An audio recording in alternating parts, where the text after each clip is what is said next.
Garabatos. Voy a hacer garabatos. Diana, ¿te las traes, por favor? Bueno, pues le vamos a ganar tiempo al tiempo y regresamos con la segunda parte de esta clase. Adelante, Alejandro. Hola, bueno. Voy a mover un poquito esta para alcanzar a ver la pantalla de atrás. No hay bronca. Tú tienes una relación bastante cercana con los de línea, ¿verdad? Es que sí, es interesante ir viendo qué dicen. Bueno, vamos a continuar con el... Aquí puedo ver mi presentación. Ok. Y esta la mando a pantalla completa. Ok. Bueno, son dos sesiones que vamos a ver ya. Ya vimos la herramienta, ya vimos un ejemplo de una herramienta que no es la entrevista tradicional, ¿no? De cómo ir detectando algunos elementos, algunos datos. Ahora, en primer lugar, les vamos a compartir, ya se lo mandé a Yared ayer, un texto sobre riesgo que sí les va a ser de utilidad, ¿no? El que encontraron ahí. Porque ese es como el tema, ¿no? El tema que vamos a tratar hoy, que es el tema de las sesiones, ¿no? Factores de riesgo, de protección, pero además la intervención desde una perspectiva integral. Ese es el tema general que vamos a trabajar en las próximas, en la sesión de hoy y en la siguiente, ¿no? Entonces, por ahí teníamos un ejercicio, ¿no? Que les pusimos en línea, que tenía que ver con que les remitían a una persona, ¿no? Y entonces el ejercicio consistía en general en, de repente a mí me llega una persona con una carta en donde me dan algunos datos generales, y entonces cuando llega esa persona a mi lugar de trabajo, a mi lugar de intervención, yo tengo esos pocos datos y tengo que hacer una intervención efectiva. Y el ejercicio un poco era como, bueno, a partir de esa carta, preguntarnos qué cosas tendría yo que identificar para saber hacia dónde tendría que ir mi intervención con una persona en situación de movilidad. Esto, como ya se los recordando un poco la sesión pasada, les decía que esto tiene que ver con, en primer lugar, el objetivo de mi intervención. O sea, quién soy y qué hago. No es lo mismo el lugar. Por ejemplo, si se pusieran a escuchar con atención lo que decía Valeria, yo estaba pensando mientras le escuchaba, Valeria si es una psicóloga de verdad, no como yo. ¿No? O sea, habla en términos totalmente psicológicos, su labor está centrada en eso. Mi labor, que tiene que ver con otros temas, por ejemplo, con todo lo que tiene que ver con comunitarios, inserción laboral, si bien soy psicólogo, mi objetivo y lo que yo observo en el campo es diferente a lo que está observando Valeria. ¿Okay? De ahí que, por ejemplo, nuestro modelo de atención sin fronteras implique la colaboración mucho entre los diferentes especialistas, porque igual ella está observando cuestiones muy de personalidad que van a impactar en el proceso de inserción laboral que yo haga. Entonces, si ella me lo puede transmitir, mi intervención va a ser mucho más efectiva. Entonces, algo que tenemos que pensar es, mi institución, ¿cuál es su objetivo? ¿Y cuál es mi objetivo? ¿Cuál es mi lugar dentro de esa institución a la hora que yo estoy frente a las personas? ¿No? Y eso va a marcar todo el trabajo que voy a llevar a cabo. Entonces, vamos a empezar con qué es lo que buscamos. Yo les diría, en cualquier intervención integral con personas en movilidad, de donde estemos, tendríamos que buscar 4 cosas básicas. Y esto es lo suficientemente abierto y creo que más allá de las múltiples instituciones que convergen en este diplomado, se pueden apropiar de estos elementos. 1, proteger a la persona, ¿no? Que tiene que ver con proteger la integridad de la persona desde el lugar en el que yo estoy. 2, garantizar el acceso y protección de derechos, es decir, que puedan acceder a sus derechos y que sus derechos no les sean violados, ¿no? Tanto en positivo como en negativo. Y esto que es muy importante, que medio les hablaba la sesión pasada de ello, que es evitar daños, es decir, que mi intervención no produzca daños nuevos y lograr beneficios, en ese orden. ¿Ok? Porque de repente lo pensamos en el orden al revés, anverso, que es lograr beneficios, es lo primero que pensamos, y luego pensamos en evitar daños, y tiene que ser al revés, ¿ok? Ahorita la coyuntura está buenísima para eso, ¿ok? Porque no sé si han notado que en la coyuntura actual con la caravana hay una reacción muy parecida, si quieren, en un universo más micro, a la que hubo en el 19 de septiembre del año pasado con respecto al terremoto, ¿no? Todo el mundo con las ganas de salir a ayudar para lograr beneficios para las personas que han sido víctimas o que están en una situación de vulnerabilidad, pero esa intención no necesariamente se va a traducir en beneficios inmediatos ni permanentes, ni tampoco en la no producción de daños, ¿no? O sea, yo les voy a poner el ejemplo del 19 de septiembre para no meterme en la coyuntura actual, pero piensen en cosas que de repente tú tenías a alguien que no tiene idea de cuestiones de estructuras colapsadas, ¿no? Montado en una estructura colapsada quitando escombro, ¿no? Y que ahí, si mueves un pedazo de concreto mal, se viene abajo con las 20 personas que están encima. La intención de esa persona que estaba encima del escombro era muy buena, ¿no? Quería ayudar, quería rescatar a alguien. Pero probablemente en esas ganas de ayudar podría crear un daño nuevo que era llevarse entre las patas a los 10 y la persona misma, ¿no? Y aparte los que ya estaban abajo del escombro, pues menos iban a tener oportunidad de ser rescatados. Un poco, ese es el principio de primero evitar los daños y luego buscar los beneficios. En esa lógica. Entonces, teniendo en cuenta estos 4 elementos, vamos a pasar a los elementos de los factores de riesgo. Una cosa, y por ahí el texto que veían, es de dónde nace esta noción de riesgo. Uno de los sectores en donde nace me dicen que me acerque el micro porque se oye cortado. ¿Sí? Me acordé que hay público ahí abajo. Y allá arriba. Bueno, espero que ahí se escuche bien. O sea, su origen está en la epidemiología, ¿no? Y tiene que ver con el asunto de identificar cuáles son los elementos que hacían más factible que una persona enfermara de determinado tipo de afección o no. ¿Okay?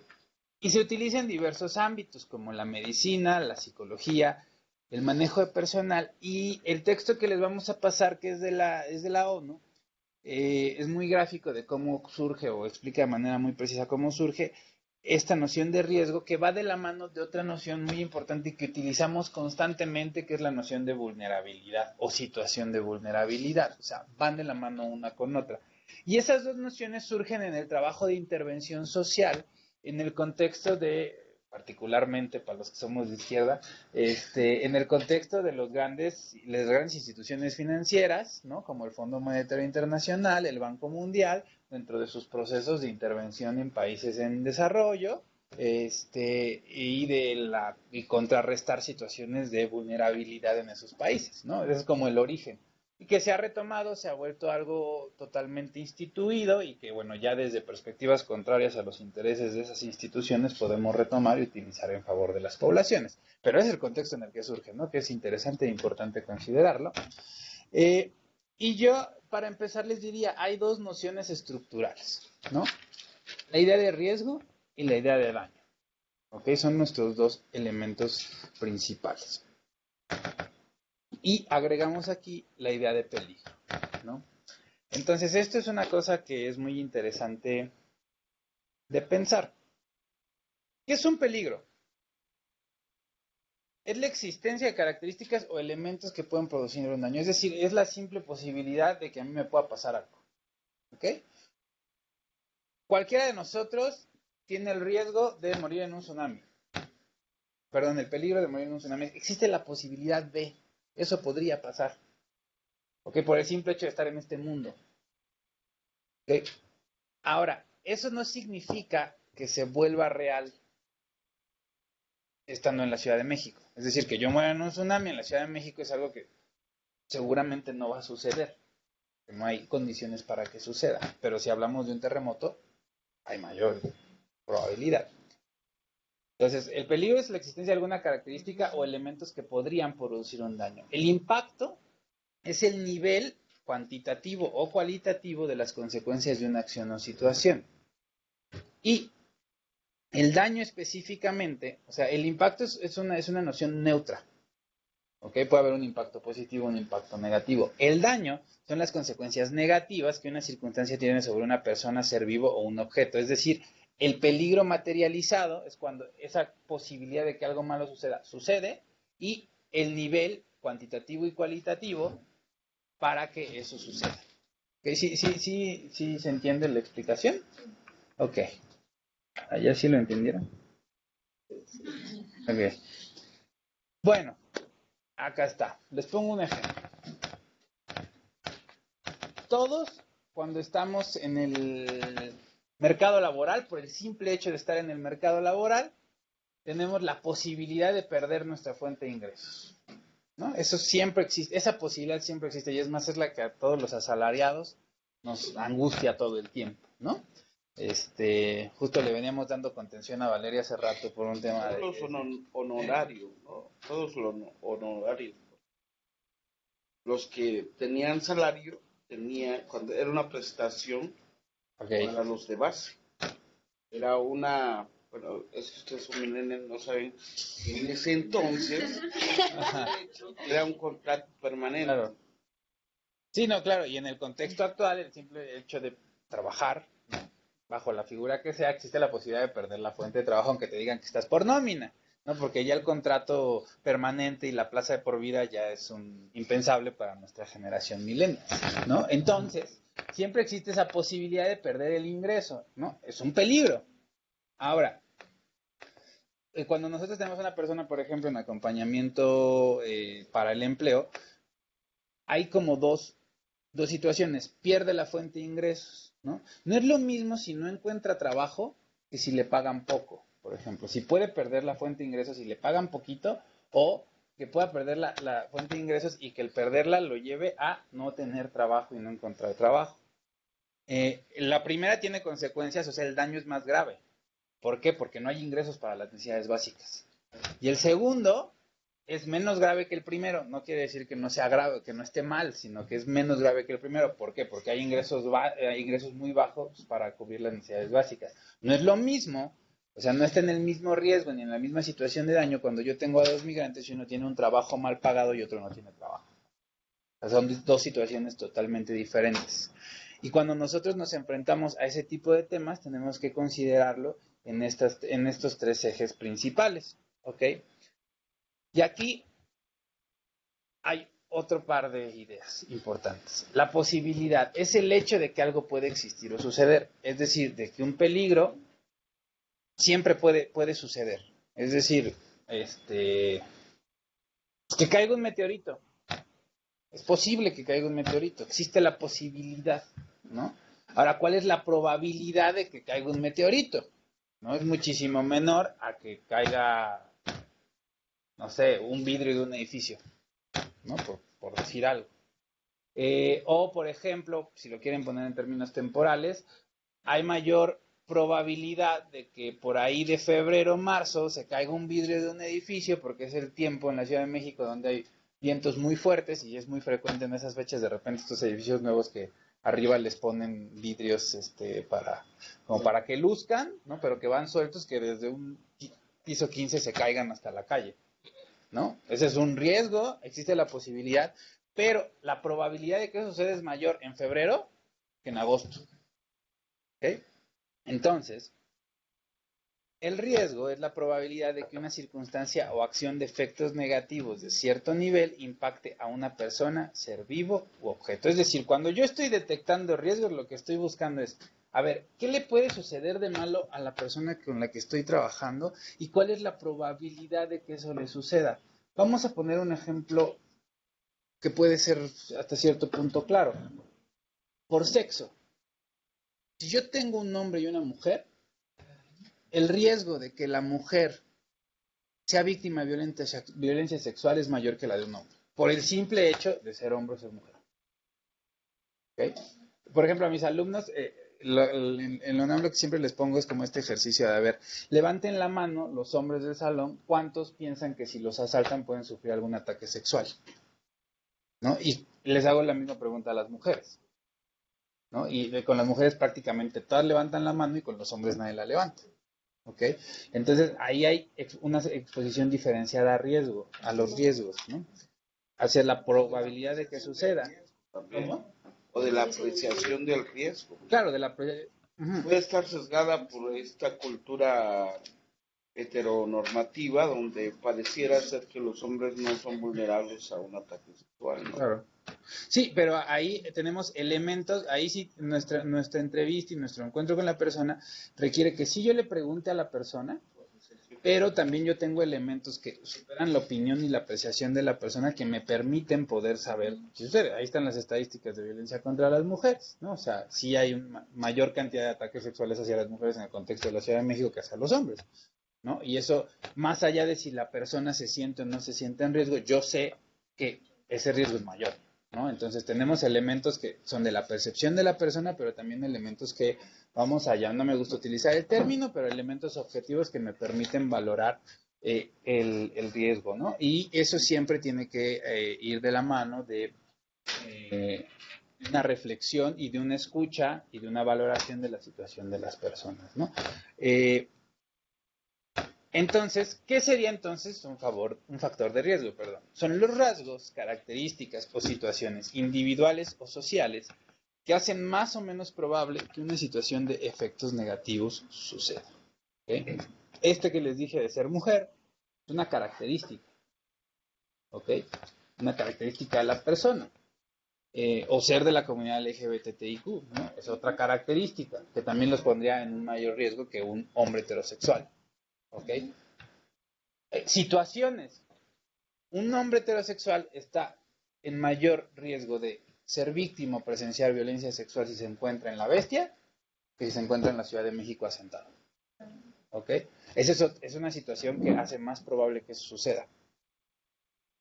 Entonces, ahí nosotros lo que nos estaríamos buscando cuando estamos trabajando con la detección de factores de riesgo son justamente identificar esos rasgos, características o situaciones individuales que nos dicen esta persona puede vivir algo que va a tener efectos negativos sobre su situación.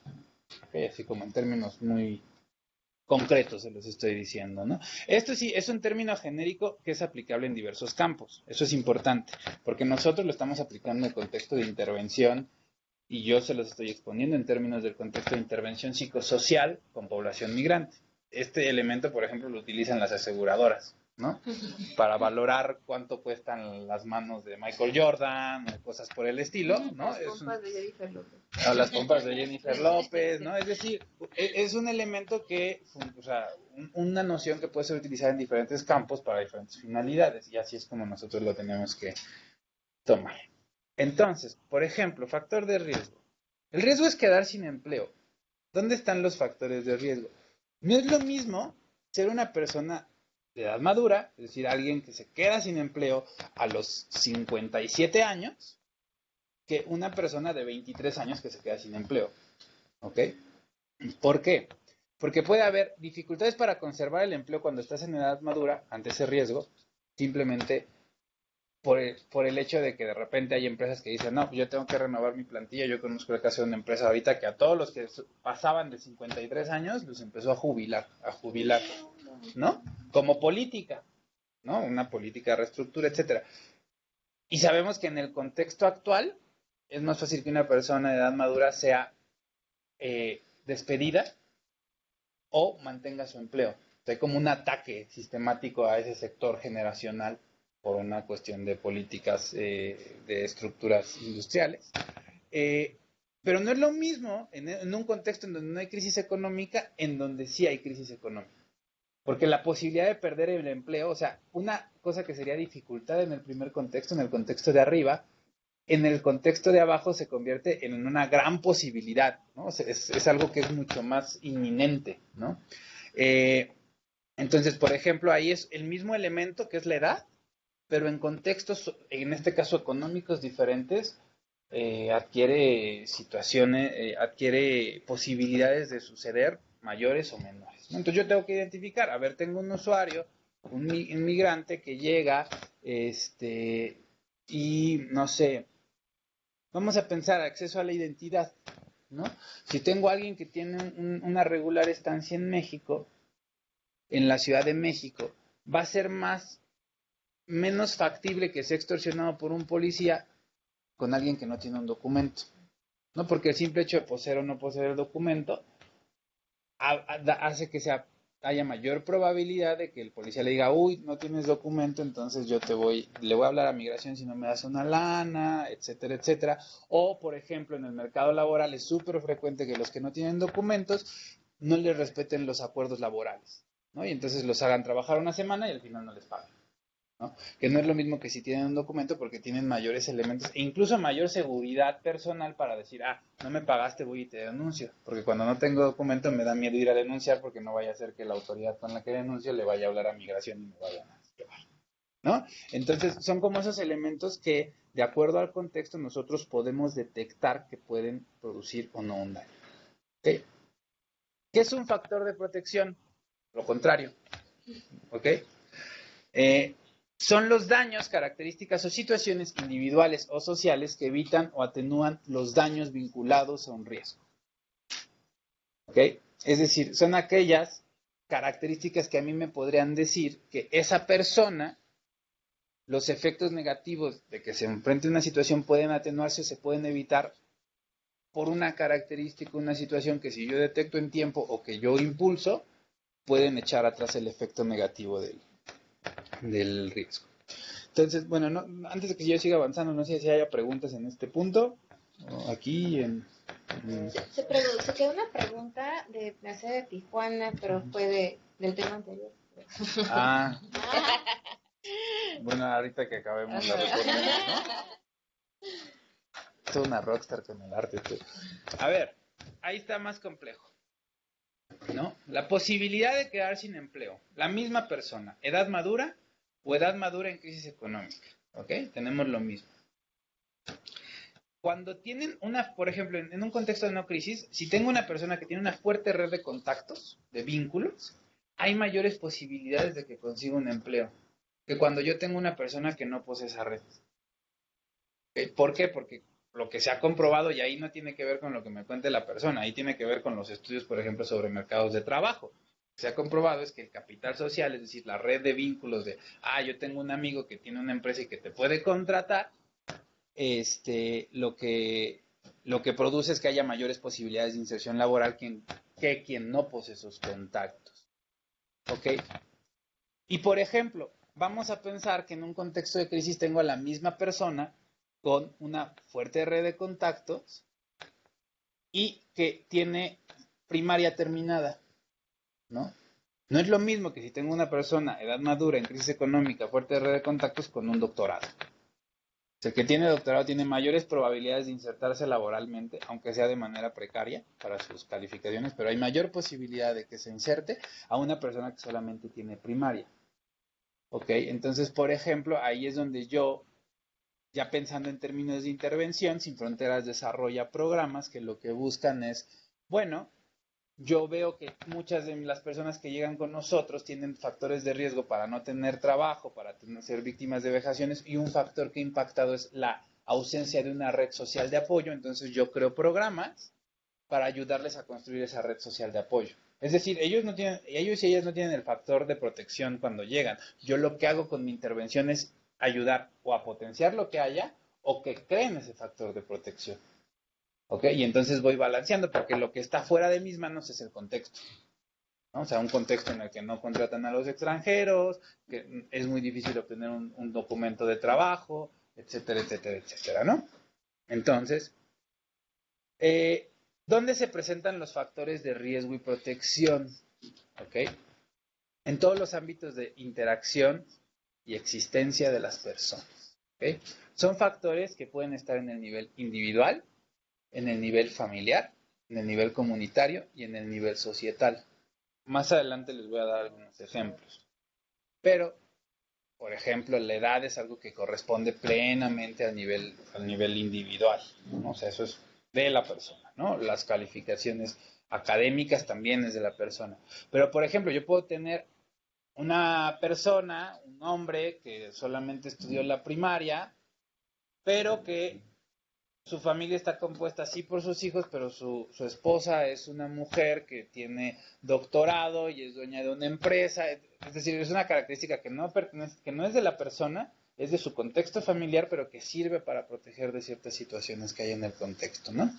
El entorno comunitario, ¿no? ¿Qué tanto hay posibilidades de construir redes dentro del entorno inmediato que no tiene que ver con las grandes estructuras sociales, ¿no? Es decir, la colonia, los vecinos, estamos ahí como en el nivel de empleadores.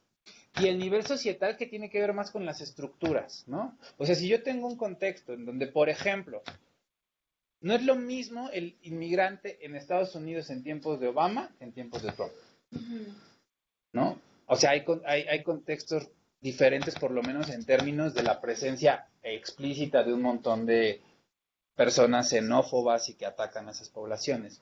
No es lo mismo el contexto mexicano cuando el tema migratorio era regulado por la Ley General de Población que cuando se crean las leyes particulares para los temas de refugio y la migración. Son dos contextos estructurales totalmente diferentes, ¿no? Ahorita la gran pregunta que tenemos en el ámbito es, bueno, ¿qué va a pasar a partir del 1 de diciembre, ¿no? Porque el discurso de Andrés Manuel es como muy hospitalario, etcétera. Entonces, lo que habría que ver es si en ese nivel societal, en ese nivel más amplio, va a haber una transformación que crearía otras condiciones diferentes a las que hay en la administración actual, ¿no? ¿Y cuáles son los impactos? ¿Cómo podemos medir los impactos negativos? Bueno, yo les diría, y esta es una noción bien importante en psicología social, que es que el ser humano es un sujeto biopsicosocial. ¿Okay? ¿Esto qué significa? Que ninguno de los procesos en cualquiera de estas tres áreas es independiente de los otros. ¿Cómo explicar esto? A ver, a los psicólogos les encanta, siempre me gusta molestar a los psicólogos porque soy psicólogo y lo puedo hacer, ¿no? Como de repente explicar todo a partir de los procesos emocionales, ¿no? Y entonces no consigue empleo porque está deprimido. Y sí puede ser que sea un factor que afecte el conseguir un empleo. No es el factor. Pero también está la cuestión de que hay un mercado de trabajo complejo que no le permite conseguir empleo. Entonces ahí se hace un círculo, ¿no? Y entonces no consigue empleo porque el mercado es complicado y pues uno se pone triste, ¿no? Y entonces uno se deprime y no le dan ganas de ir a buscar trabajo y se vuelve un círculo vicioso. Ajá. O sea, son las dos dimensiones que están entrelazadas y unas impactan negativo y positivamente a las otras. Por ejemplo, de repente es como, no, ¿sabes qué? Le están dando gripas, ¿no? Y entonces es algo totalmente biológico, ¿no? O sea, sí, ya van 5 veces que se enferma en los últimos 3 meses, ¿no? Pues es que debe tener las defensas muy bajas, ¿no? Y entonces el médico te va a decir, esto es plenamente biológico, con un chocho se le quita, ¿no? Pero cuando uno mete el factor psicológico, dice, no, pues es que hay una cosa de que sí tiene una depresión, y entonces la depresión está conectada con las bajas defensas, y se hace un círculo vicioso, porque cada vez que se enferma se pone más triste porque no se puede curar, ¿no? Y sucede en todas las dimensiones de la vida, ¿no? Es una discusión además, que se vincula a través del síntoma y entonces socialmente es reforzado, ¿no? Además, ¿no? Sí, no, y además podemos agregar cosas como, por ejemplo, ya como en escenarios más adecuados a nuestra labor, esa es como la discusión o el trabajo que hemos hecho, más que discusión, el trabajo que hemos hecho de intervención interdisciplinaria con los abogados, ¿no? Porque muchos abogados tienen esta perspectiva de yo estoy en mi proceso jurídico y en el diseño del amparo que estoy haciendo, la cosa está chingoncísima, ¿no? O sea, es el mejor amparo que se ha diseñado y con eso va a transformar las regulaciones migratorias del país, ¿no? Y va a resolver la situación de la persona, pero resulta que esa persona está deprimida por lo que le pasó, por la violación de derechos humanos que sufrió. Y entonces te dice, ¿sabes qué? Yo ya me cansé de estar yendo a las audiencias y ya no quiero ir. Y te deja tu proceso a la mitad, ¿no? Entonces, tú pensabas que le ibas a transformar la vida con ese procedimiento jurídico y no consideraste las otras cosas, o simplemente hay algo que sucede muy frecuentemente. Resulta que tú acompañas y haces una historia fregoncísima para el procedimiento del reconocimiento de la condición de refugiado, ¿no? Y entonces tú dices, ya está todo hecho, tiene un caso perfecto, y la Comar le dice que tiene que ir a firmar una vez a la semana. Y entonces, como tienen que ir a firmar una vez a la semana, pierden el trabajo. Porque los empleadores les dicen, oye, no puedes estar faltando tanto, ¿no? Entonces, un proceso jurídico, o sea, en este caso, cuando les hablo de lo jurídico, de lo económico, estamos en la dimensión social, o sea, esferas analíticas de lo social, como puede ser lo jurídico y lo económico, se afectan mutuamente y entonces se queda sin trabajo y eso afecta la parte emocional, eso afecta la parte biológica. Y lo que quiero mostrarles con estos escenarios intrincados es cómo, si no vemos de manera integral a la persona, podemos perder de vista un montón de procesos que pueden afectar la actividad específica que yo llevo a cabo. ¿Okay? Bueno, voy a avanzar. Allí hay algo que dice... están charlando entre ellos. Sí. Ok. No están hablando contigo. Es que me quiero enterar del chisme. Están discutiendo a la par. Bueno, la situación de vulnerabilidad. A ver, este es bien importante porque a partir, me voy en el segundo punto, el balance de factores de protección y riesgo, ¿ok? O sea, es como si yo hiciera literalmente un balance en donde yo vea qué tan en riesgo está la persona o qué tan protegida está de acuerdo a sus condiciones personales, contextuales. Y aquí la definición de situación de vulnerabilidad, primer cosa que hay que aclarar, que yo espero que todos los participantes del diplomado lo tengan claro, es que siempre tenemos que hablar de situación de vulnerabilidad, nunca de vulnerabilidad. A ver, la vulnerabilidad como condición ontológica, es decir, como condición del ser, es algo que todos compartimos. O sea, todos somos vulnerables. Ahí léanse el texto de Freud del malestar en la cultura, ¿no? Que lo que dice es eso, ¿no? O sea, el gran sufrimiento del hombre es su vulnerabilidad ante la vida. Y entonces construye toda una serie de estructuras sociales para protegerse de esa vulnerabilidad al vivir en conjunto, ¿no? Eso es lo que dice Freud en ese texto.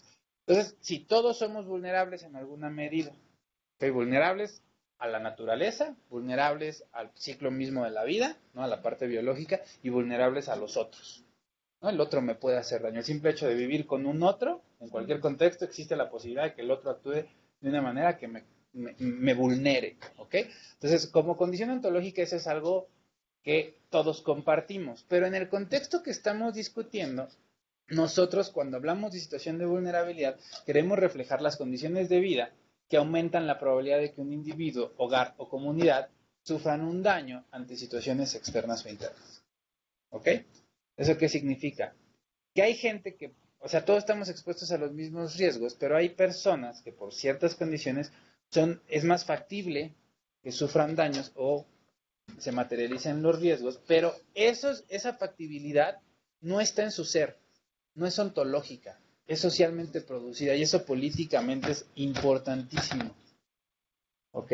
Porque si yo digo, los migrantes son vulnerables por ser migrantes, estoy ocultando que la vulnerabilidad reside y nace en las condiciones en las que se dan las migraciones. Ok, en condiciones donde reina la seguridad, la visión de seguridad nacional, donde hay contextos de violencia, ¿no? Pues en el caso mexicano eso es muy claro. Es decir, si yo digo es que el migrante es vulnerable, yo podría suponer que esa vulnerabilidad tiene que ver con el simple hecho de ser migrante. ¿Okay? Cuando la vulnerabilidad tiene que ver con lo que se pierde al migrar y las condiciones socialmente producidas que las personas se enfrentan en esa migración. ¿Okay? ¿Hasta aquí hay preguntas, dudas, comentarios? ¿No? Ok. Ya me pasé de aquí. Me voy a ir a la siguiente presentación. Voy a poner la 3 porque no sabía cuánto tiempo me iba a dejar Valeria. Entonces, está aquí, ¿no?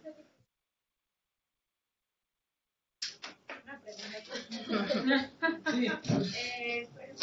Cuando clasificas factores de riesgo, factores de protección, nunca han utilizado el programa UCINET, donde visualizan las personas su red de apoyo y su red de riesgo, como hay redes de seguras reales perversas. No, ese yo no lo conozco. No. ¿Cómo se llama? UCINET. UCINET. No sé si alguien lo conoce. Se puede visualizar a la persona y sus contactos, y ahí ellas pueden ver. Es un tanto como visual la cuestión. Okay. Es un programa matemático, pero... ¿no se oye? No. Ay, perdón, que preguntábamos. Por un segundo. ¿Qué? Nunca nos desconectamos. UCINET. Es un programa matemático, pero que a la persona, o sea, el terapeuta solo manejar y la persona lo que ve es la red visual. Tú puedes poner colores, puedes moverlos, puedes hacer los autores más grandes, más pequeños, dependiendo, se le llaman nodos a las personas. Pero bueno, es matemático, pero es muy interesante para la terapia. Ok. Sí, no, de hecho, yo lo que conozco son los programas que, por ejemplo, se usan en ciencias sociales para justamente hacer mapeos de redes sociales, justo de los nodos donde están los vínculos más densos, los más lejanos, ¿no?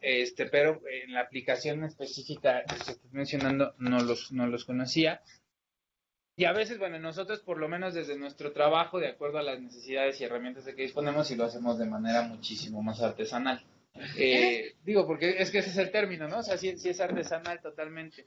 Entonces, y por ejemplo, si la trabajadora social, una de sus labores, como parte del equipo es ese, ¿no? Detectar las redes de apoyo y las redes de riesgo de cada persona en términos de vínculos, pero también como factores, ¿no? Como condiciones. Entonces, vamos a hacer un ejercicio en este momento. ¿Ok?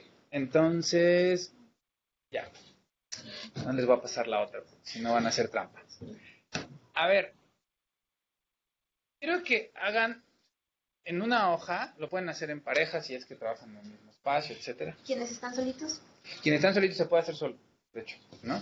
De hecho, pues lo pueden hacer solos, pero si son parte de la misma institución, lo pueden hacer en conjunto con quien les acompañe, o si son personas que están como en un entorno independiente, ustedes lo hacen individual. ¿Qué sería? Yo les di 3 dimensiones de la persona, ¿no? Biología, psicología y social, ¿no? Social incluye jurídico, económico, red de vínculos, todo, ¿no? Entonces, desde su labor específica, con la población con la que trabajen, ¿cuáles serían los factores biológicos, psicológicos y sociales que ustedes buscarían detectar en un primer encuentro con una persona en movilidad? Es decir, si yo trabajo con niños, niñas y adolescentes migrantes, ¿cuáles serían esos factores que yo buscaría? Desde mi labor, si soy abogado, por ejemplo, o si soy psicólogo, buscando una perspectiva integral. Yo ahorita les traigo en la presentación, y eso también lo vamos a ver en la siguiente sesión, una lista exhaustiva de las cosas que pueden preguntar, pero quiero que primero hagan el ejercicio ustedes desde su lugar y desde su labor, ¿no? Entonces, son las 6:41, damos 15 minutos para que lo hagan, para que le reflexionen bien y le piensen. Si tienen dudas nos pueden preguntar y también va. Entonces son 6:41, volvemos 6:55.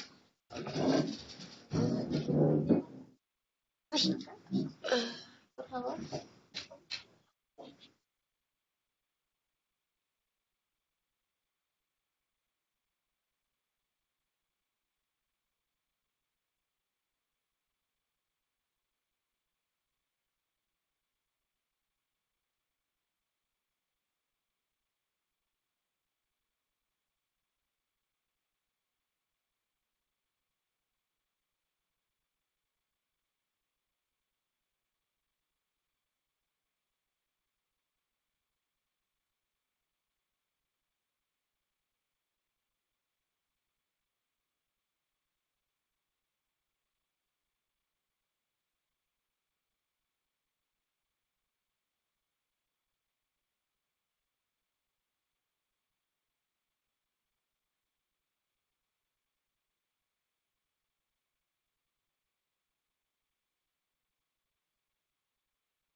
Ya.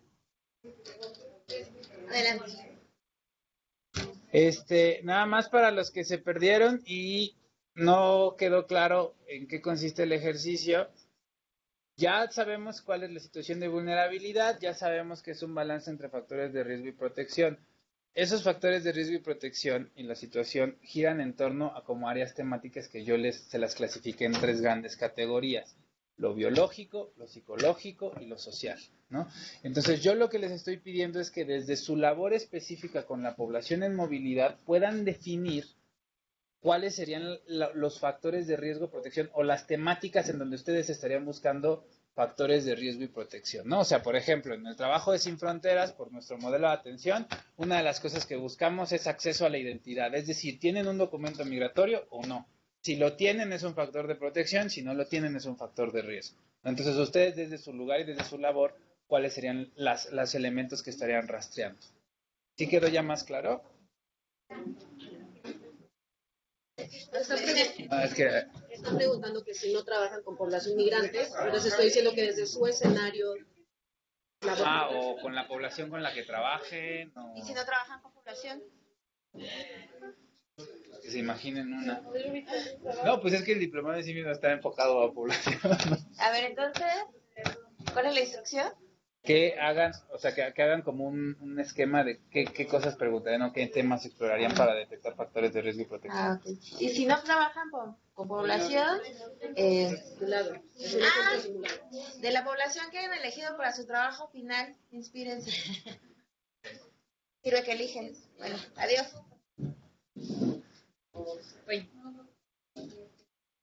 Ahora ya me dio frío.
Hola a todos y a todas por allá.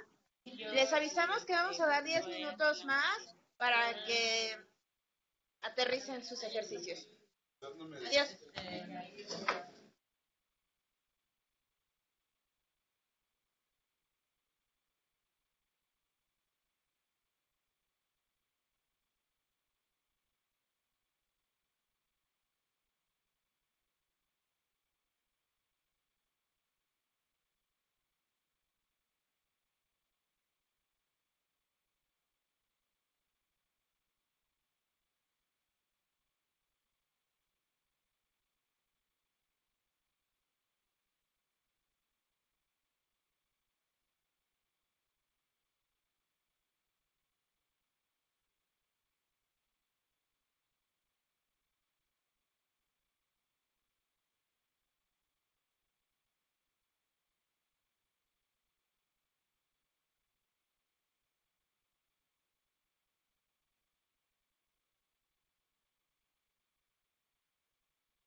Leoncitos y los guantes.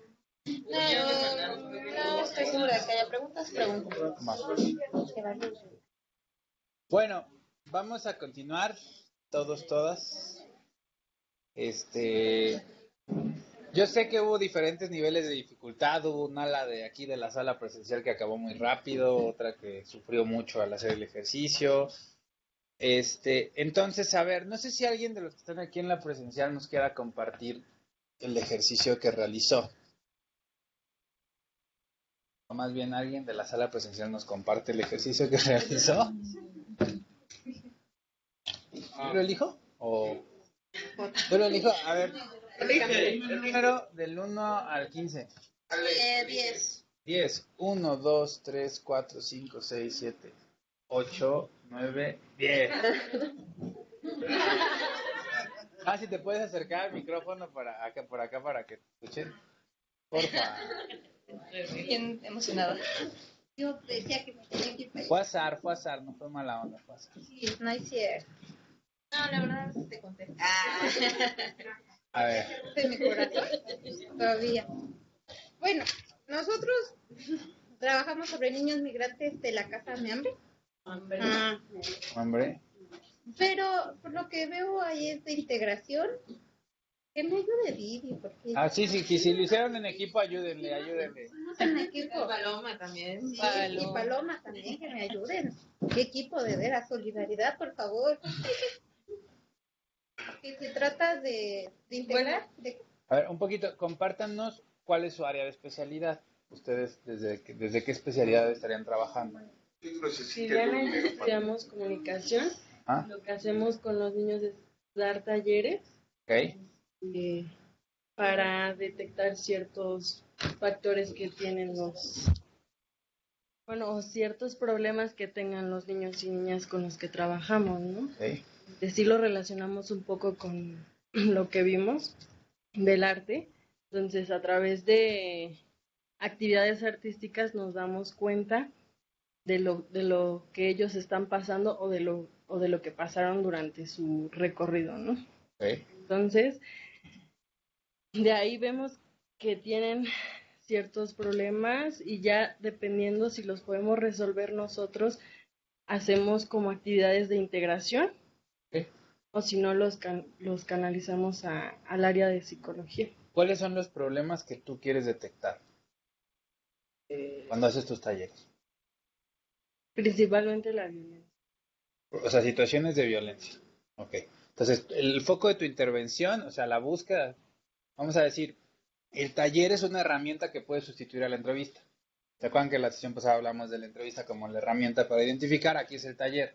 Entonces, tu taller está enfocado en hablar supongo que ciertos temas, y en ese ejercicio identificar situaciones de violencia, ¿no? Vividas antecedentemente o en el momento por los niños o niñas con los que trabajas. ¿Sí? Entonces, ese es el foco de tu intervención. Ahora, en el ejercicio que ustedes hicieron, ¿qué factores de las diferentes dimensiones, que era donde estaba lo difícil del ejercicio, ustedes consideraron? En lo biológico detectamos que un factor podría ser la comunicación, porque como varios niños vienen de diferentes países, pues no se sabe cómo comunicar. Y entonces estábamos viendo que un factor protector podría ser que ocupáramos las señas o que por otro compañero auxiliar nos podría ayudar. Ese más que biológico es social. Idioma. Y en migración es uno central. ¿Domina o no el idioma del contexto al que está arribando? ¿No? Porque, por ejemplo, no es lo mismo en ese caso que el chico con el que esté trabajando sea de origen haitiano y solo hable francés o creol, o que es más que ni siquiera hable francés, que solo hable creol, que tenemos casos que nos llegan así, a que sea una persona centroamericana que hable español. ¿Por qué? Porque al hablar español de manera nativa o materna es más fácil comunicarse y por lo tanto hacer muchas cosas de la vida cotidiana que alguien que solo habla francés, pero eso cae en lo social, No encontramos biológico. Biológico puede ser, como les decía, de repente el estado de salud en ese momento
O sea, hay que ser muy estratégicos porque nosotros tenemos en nuestro cuestionario primera vez una pregunta que es literalmente, ¿en qué cree que le podemos ayudar? Y yo lo que me he dado cuenta en nuestros formularios es que tal vez es la que menos información nos da, ¿no?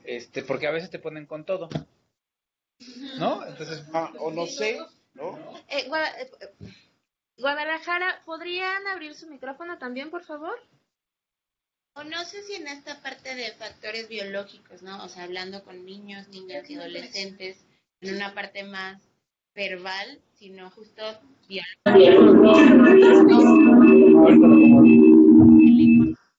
¿no? O sea, que tengan problemas para articular.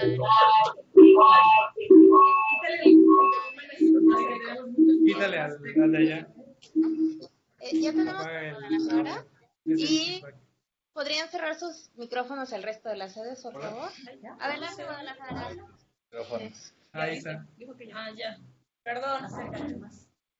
Hola, es que primero queríamos, una disculpa, queríamos participar en el asunto de los factores de riesgo, pero bueno, finalmente se nos fue el audio y el video, pero bueno, a propósito de los riesgos, pues,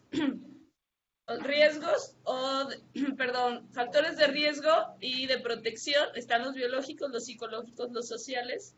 Nosotros estuvimos observando que, bueno, los biológicos tendrían que ver con el asunto de la sexualidad, de la edad, del estado de salud, y también incluso, bueno, incluimos ahí también el asunto del ecosistema, ¿no? Estamos hablando, si hablamos de biológicos, es estar insertos en un sistema en el que a lo mejor, por ejemplo, ahorita hablábamos de los temblores, o a lo mejor si se vive en la costa, huracanes, etcétera. Bueno, está inserto el ser humano dentro de este ecosistema y también lo incorporamos como biológico, ¿no? En los psicológicos estamos hablando de emociones y sentimientos, la autovaloración que se pueda tener, la autoimagen, el autoconcepto de sí mismo y también capacidad cognitiva.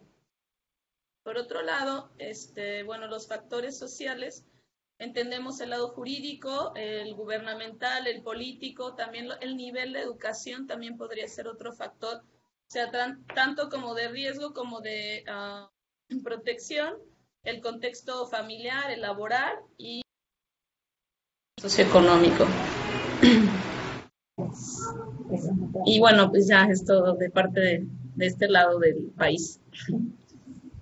Ahí es interesante el que mencionaron de lo biológico que relacionan con lo contextual. La Ciudad de México, uno muy frecuente con nuestra población es la contaminación, ¿no? O sea, la contaminación, que es un factor que donde impacta principalmente es en la condición de salud de las personas. Y es un factor de riesgo para muchos de ellos, porque no es lo mismo, la altura, pero además la contaminación, porque hay como síntomas muy relacionados con la contaminación que nuestra población desarrolla. Pero no es lo mismo cuando, por ejemplo, tengo a alguien que trae un antecedente de una enfermedad crónica de cualquier tipo o crónico pulmonar, a alguien que no tiene ningún tipo de antecedentes. O sea, el impacto de ese factor va a ser diferente de acuerdo a esas condiciones, ¿no? De protección o un estado de salud perfecto, que llegan muchos también con eso, va a tener un efecto diferente, ¿no? Entonces, bueno, ahí vamos acumulando algunos elementos. Vamos a pasar al psicológico, que es otro medio, sí. Tenemos también participaciones en línea, entonces no sé si tenemos oportunidad de leerlos. Sí, adelante. Janet. Leo el primero. Dice, biológicos, desde mi perspectiva como oficial de protección, bueno, lo está mandando Carla del Carmen Mirabete.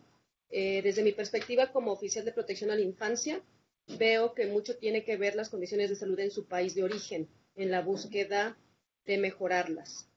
Psicológicos, nos damos cuenta diariamente del shock emocional con el que las personas migrantes lidian antes, durante y después de su viaje. Sociales, mucho tiene que ver en su país temas como la delincuencia, de las que muchos llegan con nosotros pidiendo ayuda, situación laboral y económica, también es algo de gran peso para los migrantes que vienen de una sociedad devastada por los malos manejos de su gobierno y sus autoridades. Sí. ¿De otro? Adelante. Dice Rita Raquel, Yo trabajo con población víctima de violencia o sobreviviente de abuso sexual y sintomatología depresiva y ansiosa. Los factores de riesgo biológicos que se indagan son alteraciones hormonales, la edad, alguna enfermedad médica, psiquiátrica, desde lo psicológico, eventos perturbadores actuales o del pasado, pérdidas como de salud, familiares, de pareja, de casa, trabajo, economía, eventos de amenaza y o desastres naturales o generadores de violencia. Muchas de las personas que atiendo siguen viviendo con el perpetrador de violencia. Se indaga también sus estilos de afrontamiento, si es capaz de recibir ayuda, de pedirla, y sus recursos positivos para hacer uso de ellos. Desde el aspecto social se indaga si tiene una red de apoyo, conocidos, amigos, familiares que le den un soporte o puedan contar con ellas y que puedan confiar. ¿Sí? ¿Alguna otra? Dice Olga Paulín, yo trabajo con mujeres migrantes venezolanas, sobre todo. Considero que los factores de riesgo que existen están justamente en su condición biológica de ser mujeres. Los factores de riesgo sociales, las ideas que existen en torno a cómo se puede tratar a las mujeres en cuanto a protección, considero que justo en esa condición de vulnerabilidad radican los mecanismos de protección. No sé si podría precisar un poco lo de la condición biológica de ser mujeres.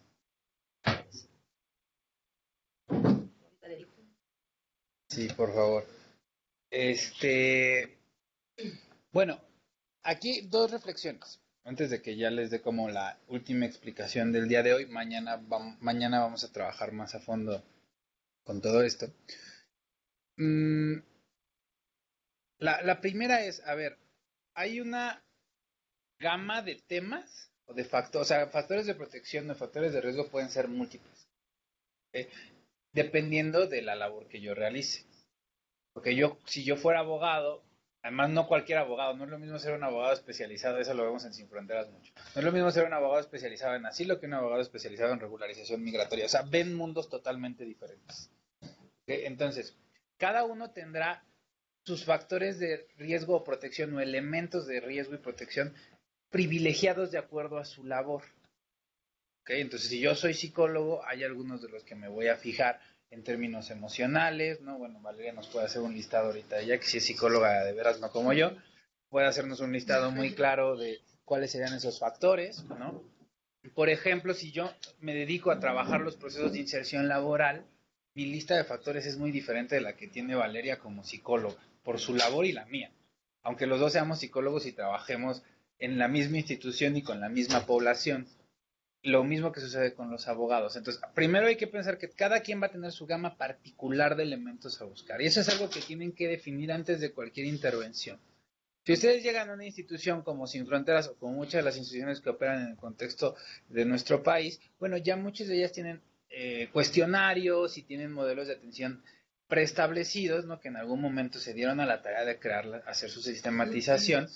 Pero ¿qué pasa cuando uno abres un área nueva en una institución? A nosotros nos pasó con el centro de día, que lo inauguramos hace 1 año y medio más o menos, ¿no? Que tuvimos que inventar toda una serie de instrumentos y ahí tuvimos que hacer una definición de cuáles eran los elementos centrales que nosotros buscamos para valorar la situación de una persona. Se los puedo decir, nosotros empezamos con unos hace 1 año y medio y al año los tuvimos que cambiar porque la misma realidad nos fue mostrando que había cosas que había que detectar en tiempo. ¿Okay? Que nosotros no nos los imaginamos en el momento del diseño. Entonces, eso tiene que ver con la labor específica. Pero hay otro que es la labor global, sobre todo la labor global en el tema que nos convoca en este diplomado, que es la población en movilidad, que sí podemos como observar, ¿no? O sea, les puedo mencionar un par, ¿no? Es decir, aunque yo sea psicólogo y a mí lo que me interesa es detectar los factores de riesgo y protección en términos emocionales o cognitivos, yo sí tengo que saber o tener conocimiento y buscar si la persona tiene o no tiene documento migratorio. Okay. Yo no voy a, lo que le explicaba a un equipo es, no es algo que yo vaya a resolver. Okay. No es mi labor, pero si yo lo detecto, puedo saber que es algo que puede afectar y si está en mis posibilidades canalizar a un servicio especializado para ese tema. Instituciones como la que nosotros trabajamos, pues tenemos los servicios en el mismo contexto. Hay otras instituciones o otros especialistas que trabajan en contextos diferentes y que tendrán que canalizar a otras instituciones. O sea, sí es relevante que yo lo pueda detectar y observar, aunque yo no lo vaya a resolver. porque sé que es una característica que se puede presentar en mi población específica. ¿Ok? Es como si yo trabajo con niños, niñas y adolescentes, tal vez la estructura de la familia va a ser un elemento que voy a tener que explorar sí o sí, sea cual sea mi labor. ¿Ok? Aunque yo como psicólogo pueda analizar la estructura de la familia para ver sus efectos en la conducta del chico o la chica, ¿no? Y si soy abogado, que tenga que ver más con cuestiones de cómo planteo la protección jurídica de ese muchacho o muchacha. En cualquier caso, sé que en el caso de los niños, niñas y adolescentes, la estructura familiar es un factor relevante, que tal vez si estoy trabajando con adultos pueda ser importante, pero no de primera relevancia. ¿Ok? Entonces, hay elementos que la próxima sesión yo les voy a compartir, los que desde nuestra opinión y desde mi opinión son elementales en el trabajo con población en movilidad, y que cualquiera de nosotros en las funciones particulares que llevemos a cabo tendríamos que tener por lo menos, no les digo que los tengan que explorar, pero sí por lo menos tener como los ojos y los oídos bien abiertos para que si surgen los podamos identificar y podamos canalizar o intervenir hacia algún lugar. Digamos que eso sería como el tema que a mí me gustaría destacar. No sé si nos aclararon lo que... Dice Olga, decía que ser mujer implica más riesgos, no por ser mujeres per se, sino por lo que la sociedad a partir de la biología construye, es decir, por los roles de género basados en las características biológicas. Bueno, igual lo dejamos para la siguiente, ¿no? Yo ubicaría eso en lo social y no en lo biológico, ¿ok? Porque en realidad es el proceso de construcción social de la diferencia lo que está en juego y no la condición biológica de nacer con pene o vagina, ¿no? O sea, creo que sí es importante, pero ya no podemos hablar de eso hoy porque ya se acabó el tiempo. Entonces la próxima, mañana lo retomamos y abordamos estos temas. Y muchas gracias a todos. Bueno, antes de cerrar, bueno, aplaudan.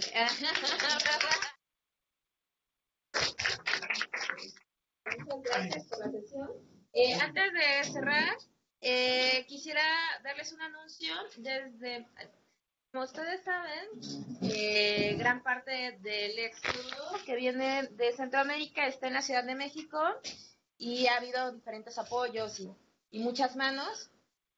Nos hacen un llamado desde las organizaciones que están allá solicitando mochilas, porque están donando como de todo, pero la gente no tiene que ponerlas. Entonces, pues vamos a hacer una recaudación de mochilas desde el diplomado y las vamos a estar llevando. Por si alguien quiere donar sus mochilas usadas, las vamos a llevar allá al deportivo. Y finalmente, nos vemos mañana con la tercera y última parte de esta sesión del diplomado. Saludos y buenas noches.